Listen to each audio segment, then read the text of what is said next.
Nuestro próximo ponente es el doctor Carlos Ordóñez, cirujano general especializado en cuidado crítico y profesor en la Fundación de la Valle de Lili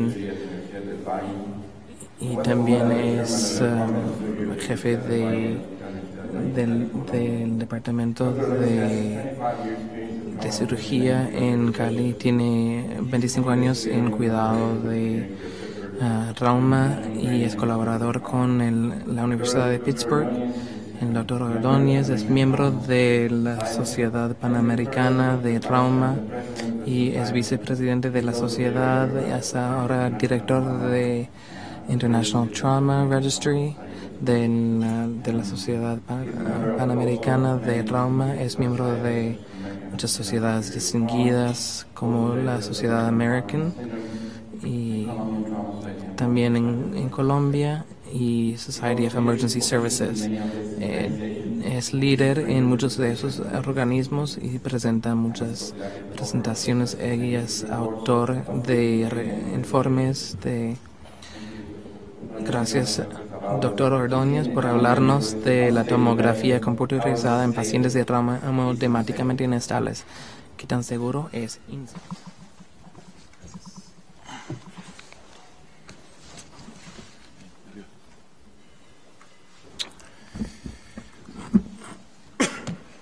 Buenos días.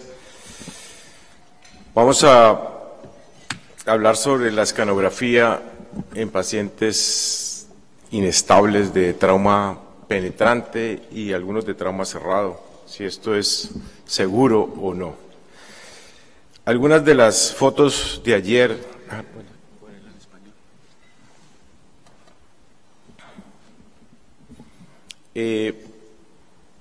Algunas de las mismas diapositivas de ayer para insistir en que estos son nuestros pacientes. Entonces la pregunta es la misma. Todos los pacientes, y son el mismo escenario, los mismos pacientes que mostramos ayer, los que tenemos que decidir si van a cirugía o necesitan primero una escanografía. Entonces nosotros hemos dividido el escenario en tres para tener más claridad. Y es el que les decía ayer, inestable, verdaderamente inestable, y el paciente con sistólicas por debajo de 60 o está en paro, posiblemente tiene que ir a cirugía o a una sala de angio. O el paciente que está inestable, pero su presión sistólica es de alrededor de 80, 90, y creemos que este paciente, casi todos deben ser estudiados primero antes de ser operados. Y el tercer escenario, que es este, que de este no nos vamos a detener, que el paciente sí tiene varias heridas por arma de fuego en el abdomen, pero tiene sus presiones muy estables, y usted toma dos decisiones, o lo opera o lo estudia para meterlo en un grupo diferente. Entonces miremos este primero, sistólica por debajo de 60, 70, en paro cardíaco, pues lo que vimos ayer, usted lo opera, o en algunas ocasiones verdaderamente inestables los hemos llevado al angio. Pero el desafío 2, entonces lo mismo, usted tiene que tener un equipo de trauma entrenado para tomar las decisiones si en estos pacientes usted los va a operar o se va a ayudar a ver qué decisión va a tomar con múltiples heridas por arma de fuego en el tórax y en el abdomen. Entonces, igual, usted le hace un eco primero y ya está probado que el eco determina y va a ayudar si usted necesita operarlo porque tiene mucha sangre en alguna de las cavidades. Siempre tenemos ecos en urgencias y igual le ponemos los catéteres por el emergenciólogo, el catéter arterial y el catéter venoso. Pero después de que tenemos los catéteres puestos, ya le hemos hecho el eco, entonces tomamos la decisión. ¿Este paciente va a cirugía de inmediato o no? ¿O tiene que ir a una escanografía que nos va a ayudar? ¿En qué nos hemos basado con esto? Hay muchos artículos tratando de ver si la escanografía es corporal total o la escanografía es selectiva. y en este artículo del Journal de Trauma del 2014 dice que definitivamente la escanografía corporal total es mejor que una escanografía selectiva, o sea, o pedirle del tórax o del abdomen no más, no, una escanografía corporal total. Y la conclusión es que la escanografía corporal total resulta en menos procedimientos y en menos resultado fatal, o sea, es mejor hacerle un TAC corporal total. Y este que me parece el artículo más importante del registro alemán hecho por los alemanes, ustedes miran aquí en detalle, hay dos curvas, la curva en rojo y la curva en negro, y abajo está la presión sistólica. Cuando los pacientes tienen presiones sistólicas normales, 120, 140, compare la curva en rojo con la en negro o con presiones sistólicas alrededor de 90 o 100, que es moderadamente inestables, o presiones sistólicas de 70, que son verdaderamente inestables, y la línea en rojo es cuando usted le hace TAC corporal total y la línea en negra es cuando le hace un TAC selectivo. Y miren al otro lado la mortalidad. Entonces la mortalidad es diferente tanto en el paciente estable como el moderadamente inestable o como en el verdaderamente inestable. O sea, este trabajo lo que dice definitivamente es que usted lleva a un paciente en alguna de estas condiciones y le va mejor que no hacerlo, haciendo un TAC corporal total. ¿Y por qué sucede esto? Porque en el trauma cerrado, como está aquí, esta gráfica también es de los alemanes, cuando uno tiene un trauma, mire cuáles son los sitios donde usted se golpea. La cabeza en un 60%, el tórax en un 60%, pero el abdomen tiene 22%, la pelvis también 20%, el cuello, o sea, todas partes tienen lesión. Entonces, si usted en todas partes tiene lesión, ¿por qué va a ser selectivo usando, por ejemplo, TAC de la cabeza y de abdomen? ¿Y qué pasa con el tórax? ¿Por qué no lo ve? No es suficiente una radiografía de tórax. Y esto hace más rápido y más viable. Ahora este mismo artículo también de los alemanes muestra dónde debe quedar la escanografía, dónde debe quedar el sitio del CT con respecto a la sala de emergencias. Y ustedes ven aquí donde dice 80 metros o más de 100 metros. ¿Y qué es lo que pasa? Entonces lo que pasa es que cuando usted localiza su escanografía en menos de 50 metros de su área de emergencia, es mejor que tenerlo por encima de 50 o de 200 metros. O sea que la sala de rayos X con el escanógrafo debe quedar o en urgencias o lo más cerca a urgencias, y esto evita problemas muy graves. ¿Y por qué? Porque una cosa es el tiempo y otra cosa es la rapidez, y todos son los sistemas que uno debe tener. Y aquí ven esta foto del doctor Cowley cuando habló por mucho tiempo de la hora dorada. Y entonces, ¿qué es lo que pasa con el doctor con la hora dorada? Y es ¿por qué debe ser no solo una hora, sino los primeros minutos, como decíamos ayer? Cada que pasa el tiempo, el manejo óptimo del tiempo es fundamental aquí. Por cada minuto que usted se demore en tomar una decisión, la mortalidad cada vez va aumentando. Por cada minuto que usted se demore, la mortalidad aumenta en un 3%. O sea, que cada vez es peor. Y usted tiene la capacidad de hacer un TAC rápidamente. Y en esta foto también, donde está en amarillo, usted se demoró más de 8 minutos llevándolo al TAC porque está pensando en llevarlo allá. Cambio en la foto de abajo, mire que no tiene esa pérdida de tiempo. Y esto es igual aquí. Entonces, en la primera curva es el tiempo de al arribo del paciente. 2 es la duración tratando de hacer el diagnóstico y tiempo en devolverse a la escanografía. Y mire que todas estas 3 primeras barras le dan menos de 20 o 30 minutos. Si usted tiene como protocolizado con exactitud cómo va a hacer para llevar el paciente al TAC.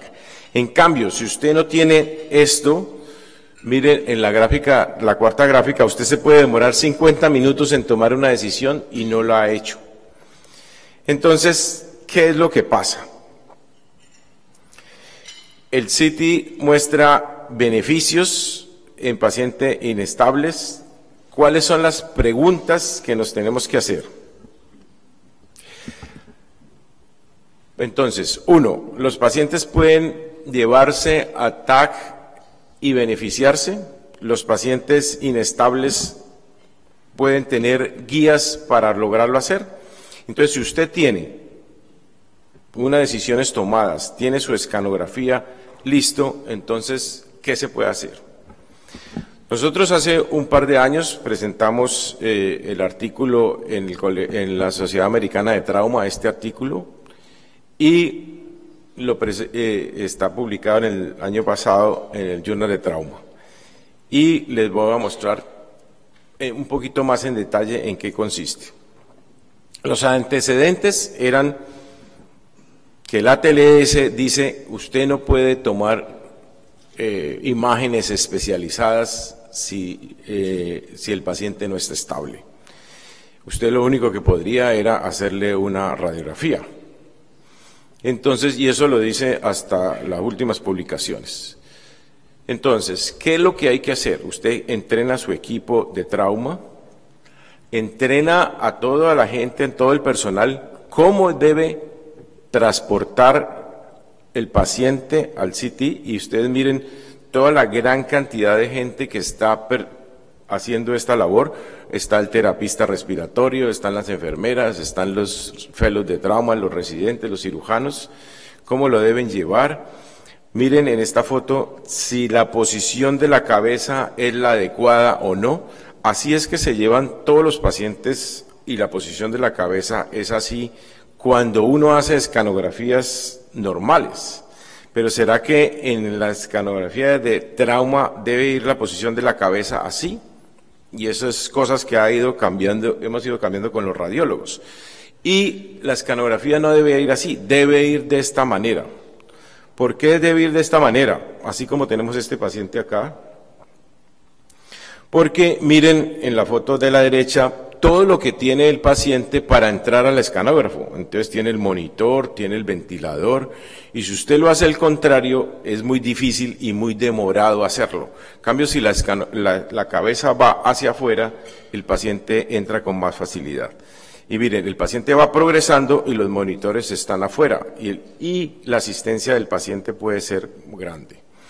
Pacientes con presiones como ese paciente están allí. Entonces, una cosa es la posición de la cabeza, ahora es la posición de los brazos. Siempre la posición de los brazos es como está en la primera imagen, hacia atrás, los brazos hacia atrás. ¿Será que los brazos hacia atrás deben ser ideales? No, porque la mayoría de los pacientes les cogen las venas en los brazos, la monitoría está en los brazos o están fracturados en los brazos, y es más difícil entrar al escanógrafo con los brazos hacia adelante, hacia arriba de la cabeza. Y esto lo puede hacer un paciente normal, pero un paciente gravemente politraumatizado no.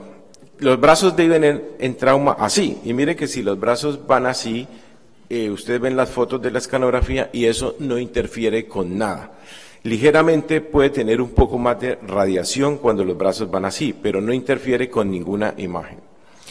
Entonces, la pregunta es esta que nos hicimos. ¿Se logra que la tomografía hacer en pacientes inestables cambia la mortalidad, impacta en la toma de decisiones, ayuda a que el enfoque terapéutico sea mejor cuando la cirugía esté indicada, nos ayuda a decir por dónde es, o los pacientes es inviable cuando están inestables hacer la escanografía? Entonces nosotros hicimos este estudio con el registro de trauma de la Sociedad Panamericana de Trauma, miramos todo lo que habíamos hecho en el año 2012 y 2013 y obtuvimos los pacientes que estaban realmente traumatizados con ISS mayor de 15, adultos mayor de 15, que estuvieran hemodinámicamente inestables. Inestables lo llamamos con presiones sistólicas de 100 o menos de 100, que estuvieran con frecuencia cardíaca mayor de 100 o que hubieran necesitado transfusiones de glóbulos rojos. Y a esto en la gráfica lo llamamos aquí hemodinámicamente inestables. Entonces es verdaderamente inestables y hicimos dos cosas. ¿Qué había pasado con esos pacientes? Unos se llevaron directamente a cirugía o a hemodinamia y otros fueron a escanografía. ¿Cuántos pacientes tenemos en esos 2 años? 171 pacientes. Mire que el grupo A, que va directamente a cirugía, tenemos 91 pacientes, unos por trauma cerrado y otros por trauma penetrante. Y en el grupo 2, que se llama grupo de CT, hay 80 pacientes, 43 por trauma cerrado y 37 por trauma penetrante que fueron al TAC. Y de estos que fueron al TAC, en el trauma cerrado también vemos acá cuáles se operaron y cuáles no se operaron, igual en los penetrantes cuántos se operaron y cuántos no se operaron. ¿Qué tenemos ahí? Entonces, miren que la edad promedio de los pacientes son 30 años, 90% son hombres, el ISS es por encima de 25 en todos los pacientes tienen más de 110 de frecuencia cardíaca, la mediana de sistólica es alrededor de 90 o por debajo de 90 y más del 50% de los pacientes realmente tenían sistólicas por debajo de 90. Los pacientes recibieron glóbulos rojos en urgencias y miren esto, el tiempo en minutos que se demoró en tomar una decisión. Cuando los pacientes fueron a cirugía fue de 30 minutos, pero si fueron al scan se demoró 60 minutos, o sea, los pacientes estuvieron 30 minutos más en urgencias o tomando las decisiones. Y la mortalidad es igual en ambos pacientes, en ambos grupos. ¿Qué procedimientos se hicieron? Tanto en un grupo como en otro, laparotomías en la mayoría, en otros toracotomía y laparotomía o reparos vasculares. ¿Qué heridas tenían los pacientes no operados? Entonces, heridas de pulmón, de cerebro, de hígado, de la pelvis. ¿Y qué nos muestra en los resultados? Ninguna de la mortalidad ocurrió durante la transferencia o durante el momento de la escanografía. No ocurrió ningún muerto. La mitad de los pacientes fueron llevados al TAC inestables, o sea, podemos ver que el 50% de todos los pacientes estuvieron inestables en el TAC y que se evitó la cirugía en la mitad de los pacientes, o sea, la mitad de los pacientes que fueron a cirugía y estaban inestables, todos esos pacientes se deberían operar y les evitamos la cirugía en la mitad de los casos. La otra cosa importantísima es para los cirujanos. La mitad de los cirujanos, la mitad de los pacientes al cirujano le indicó por dónde debería abordar el paciente, qué cavidad debería hacer, cómo le ayudó a encontrar eso.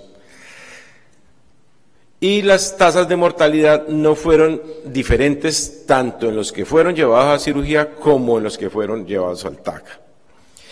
Entonces, la conclusión nuestra es que creemos que la constante evolución en la reanimación de control de daños y la evolución de los escanógrafos nuevos y el grupo multidisciplinario puede llevar a pacientes inestables al TAC sin haber ninguna otra complicación y muerte. Entonces, estos pacientes puede evitarse la cirugía en la mitad de los pacientes.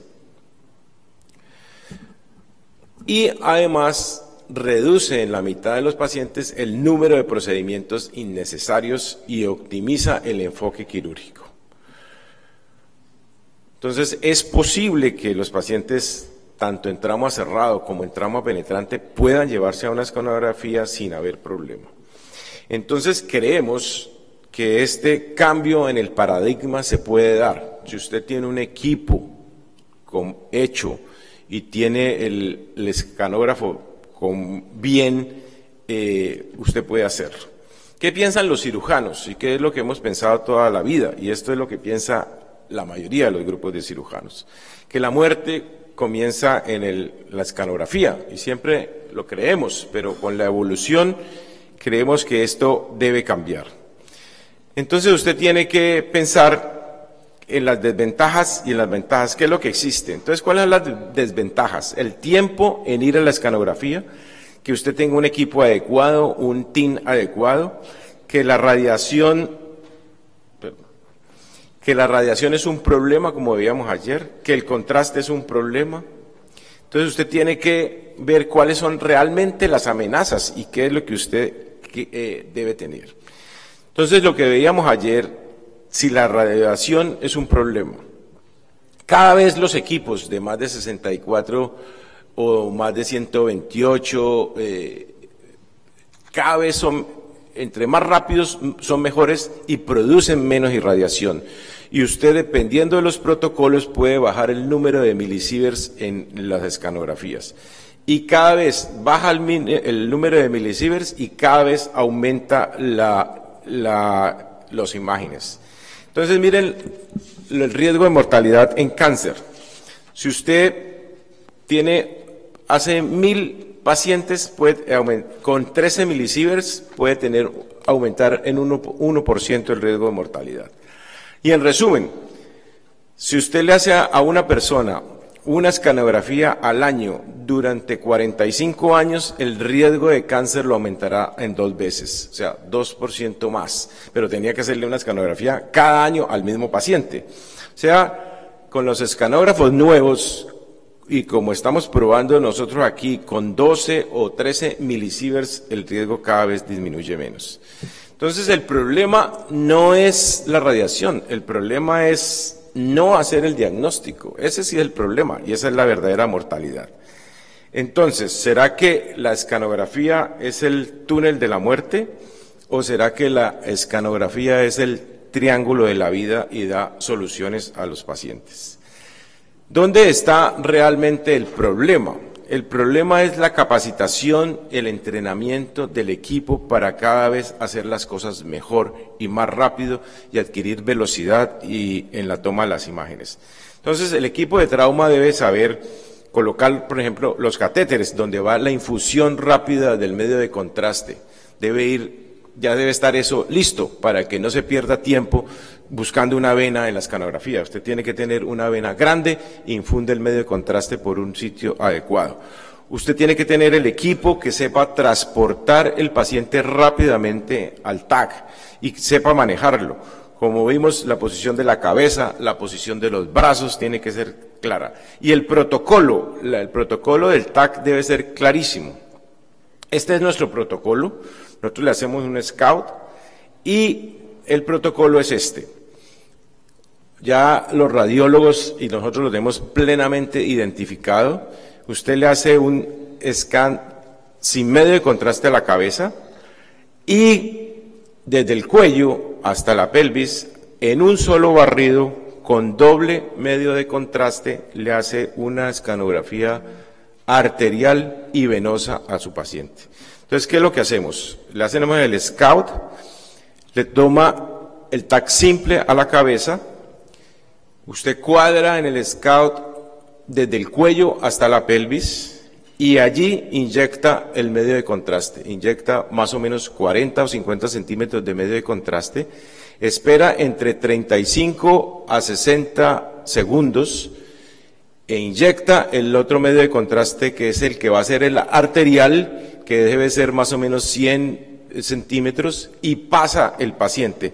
Y es una sola pasada y usted tiene una imagen arterial, venosa, desde las carótidas hasta la pelvis, y en las fotos usted lo ve, las dos imágenes perfectas, tanto las arterias como las venas, tiene todos los órganos vistos y tiene su scan de la cabeza. Entonces, con esto a los radiólogos no se les pasa nada. Con esto, ¿qué hace usted? Disminuye el tiempo en urgencias porque ya sabe qué es lo que va a hacer. Usted dice, a este paciente va para TAC, entonces no tienen que ponerse a pensar si sí va o no va. Disminuye el tiempo en la escanografía porque ya sabe el protocolo del TAC, qué es lo que le van a hacer. Disminuye el tiempo de la irradiación y los milisieverts cada vez los baja más. Y entonces tiene escanografías como esta, que es capaz de hacer el diagnóstico con todo esto. Entonces, ¿qué hacemos? El radiólogo está con nosotros, tiene una lectura gruesa inmediata a medida que se va haciendo la escanografía, el radiólogo lo va mirando. Esto ayuda al proceso de la toma de decisiones y usted inmediatamente dice, sí, nos vamos a operarlo. Y el radiólogo se queda un tiempo más viendo los cortes finos y con mucha rapidez le transmite a los cirujanos si encontró algo más o no algo más. Y usted toma la decisión, sí, lo opero o no lo opero. Y si usted se va a operarlo, el radiólogo le va contando con los cortes finos que hizo. Entonces, ¿qué es lo que se ha visto? Que si usted clínicamente falla en el diagnóstico, la mortalidad va de la falla en el diagnóstico puede subir desde 1 al 47% cuando es un diagnóstico clínico y usted no es capaz. Si usted falla en el diagnóstico clínico, cada que falle le va aumentando más la mortalidad. Y la escanografía le disminuye, si usted hace un diagnóstico preciso, en un 25% la mortalidad. Y la precisión de la escanografía con el entrenamiento y tanto de los radiólogos como con los protocolos cada vez se va perfeccionando más hasta llegar cerca a un 100%. Entonces, ¿a quién le hacemos? A todos los pacientes con trauma severo de alta energía, tanto cerrados como penetrantes, y con esto, por cada 4 escanografías que usted está haciendo, está salvando una vida. ¿Cómo tiene que ser el esquema? Entonces usted tiene que tener capacitación, disponibilidad de la escanografía, las indicaciones claras, cómo interpretar las imágenes, cómo reducir el tiempo, tener un protocolo y tener la posición de la cabeza y de los brazos establecidos. Ya sabemos en trauma, todos sabemos aquí que 1/3 de los pacientes se mueren en la escena, que 1/3 se salvan sin mucho cuidado avanzado, pero que 1/3 de los pacientes son inestables y necesitan cuidado y necesitan protocolos avanzados para poderlos salvar. En estos pacientes es que tenemos que luchar. Y una de las luchas y una de las ayudas posiblemente es la escanografía. Entonces, hay que tener mucho cuidado porque esta es la discusión. Es que le hacemos escanografía a todo el mundo. No. A los pacientes con trauma menos severo, con ISS menor de 15, sí se debe ser selectivo y no debe hacérseles scan total, porque son pacientes menos severos y usted puede hacer escanografía de la cabeza o de la pelvis nomás. Pero pacientes que tengan alta energía con ISS mayor de 15, usted es donde debe hacerlo en la escanografía total. Y entonces esto le ha mostrado que ¿qué es lo que debe hacer? Entonces usted debe estandarizar su protocolo tanto en urgencias como en escanografía y en cirugía. Usted lo estandariza, debe capacitar a la gente, debe medir sus resultados, debe optimizar cada vez sus resultados. No le tema a reanimar el paciente en la sala de escanografía, debe ir todo el equipo, debe ir transfundiendo la sangre, todo lo puede hacer ahí mismo, porque antes creíamos que la escanografía era como verdaderamente un túnel en el que nadie entra allí, ¿no? Usted puede seguir optimizando su paciente allí. Y les vuelvo y les dejo la misma frase de ayer de Albert Einstein, que tenemos que hacer cosas distintas si queremos lograr resultados diferentes. Muchas gracias.